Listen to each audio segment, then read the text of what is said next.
Hi, I'm Ryan 𝗥𝘆𝗄𝗏 from ADHD Dude, and I am very happy to be speaking with Dr. Marcy Caldwell today, and I'm going to let Dr. Caldwell introduce herself. Hi, I'm Marcy Caldwell. I am a clinical psychologist and director of the Center for ADHD, as well as founder of Adhd.org, which is a blog and digital resource for adults with ADHD.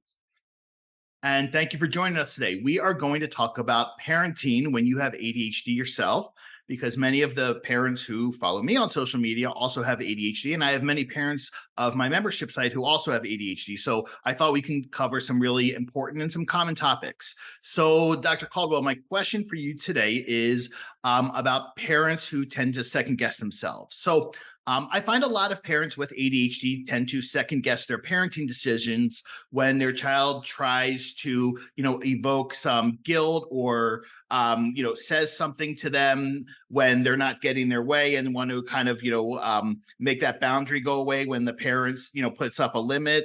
And whether that's saying, you don't care about me or you don't love me or, you like my brother better than me, whatever it is. And that's when I find they start second guessing themselves, or often they'll give in because the child has been successful in saying something that, really triggers the parents, guilt or whatever it brings up for them. So what are your suggestions for parents to help them feel more confident in their parenting decisions, in those moments, and listen to their intuition? Because what I find is when parents share these stories with me, that their intuition is good.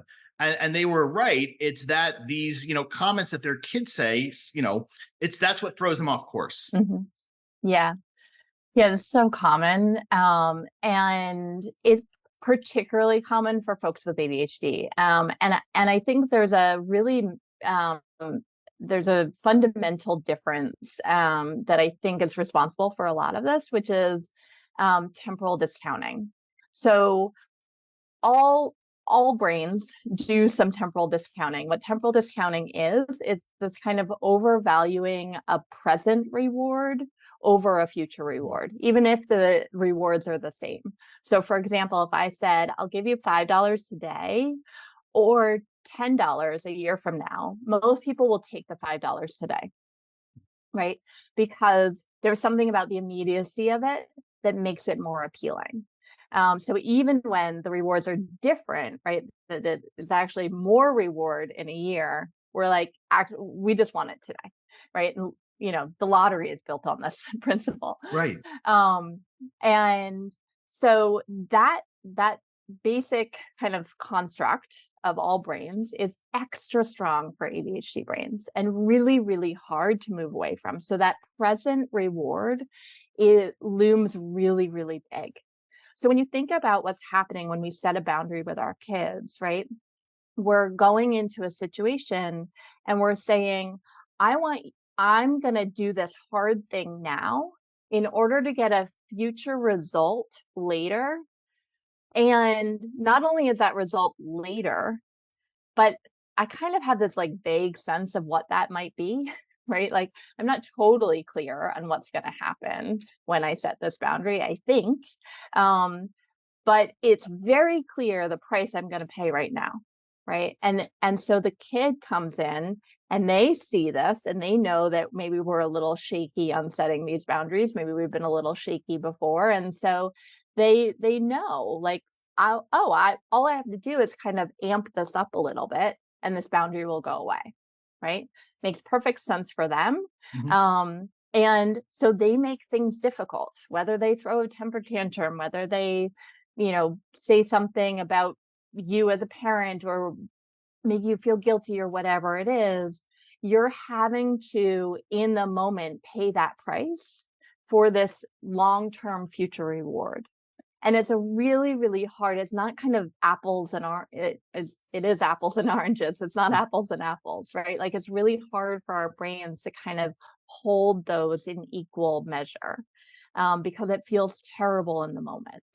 And ADHD brains in particular are very vulnerable to that feeling terrible in the moment. And so they just want to make it go away. So what I often tell parents and people in general in this kind of temporal discounting issue is that we want to bring that future reward more present, right? Kind of bring it closer. So whenever, and this is much easier to do when we're kind of thinking about something that we're going to do in the future. So if we're saying, okay, so from now on, we're going to make the kids sit at the dinner table and they're not allowed to get up until we say dinner is over, or whatever the thing is, right? And you know that they're going to not like this and that they're going to give you some pushback. Then what you want to kind of do is think about what that reward is and really visualize it. Give yourself a really clear picture, kind of bring it as forward as possible. So like, what will it be like when your kids finally sit at the dinner table and are not up, down, and all around, and and leaving halfway through and whatever, right? Imagine that dinner, that future dinner, and get that reward closer. And then also think through, okay, so I'm going to set this boundary. My kids are going to up the ante, right? And how is that going to feel to me? How can I soothe myself through that? Right? Because some emotion's going to come up for me. How can I soothe myself while I'm experiencing that emotion? And kind of anticipating the price that you're going to pay and how you're going to make that price a little bit more manageable. So we're kind of working on both fronts. We're bringing that future reward closer, and we're making that present price a little less onerous to endure. You know what's so interesting about your answer is that in some ways it's very similar when I teach about, executive function strategies like cleaning your room. What I teach is we start with visualizing the end result in mind. And that's essentially what you're saying, isn't it? That we're visualizing the end result, and then we're visualizing the process of what's going to happen, right? And what to expect. I mean, is that accurate? Exactly. Yeah. And Wow. visualization is extremely powerful, right? Like when we look at MRI scans of a brain doing a visualization exercise, literally all of the same parts of the brain are lit up as when we actually do it. So we're having kind of the exact same cognitive and neurological experience of just the visualization as when we're doing the thing. And so it's A, priming your brain and preparing it, and B, giving you some of that kind of neurochemical reward of that future event. Hmm. So is this the kind of thing that you and the clinicians in your practice would do with adults with ADHD when we're working on something like this?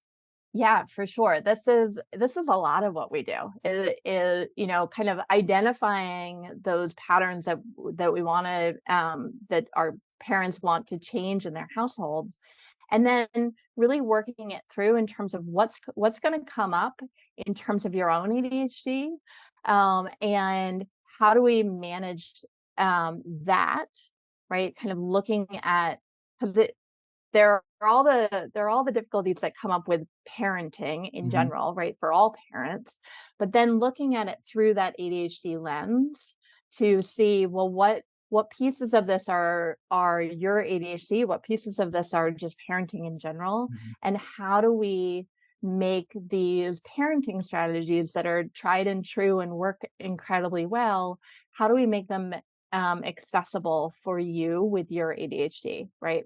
Because not everything, in fact, most parenting strategies are not super ADHD friendly. Right. And so how do we make them more ADHD friendly? Wow.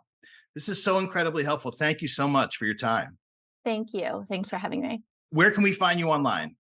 I am on adept.org, or sorry, adept_org on Instagram and Facebook. And then you can find me on www.adept.org. Great. Thank you so much for your time. Thank you.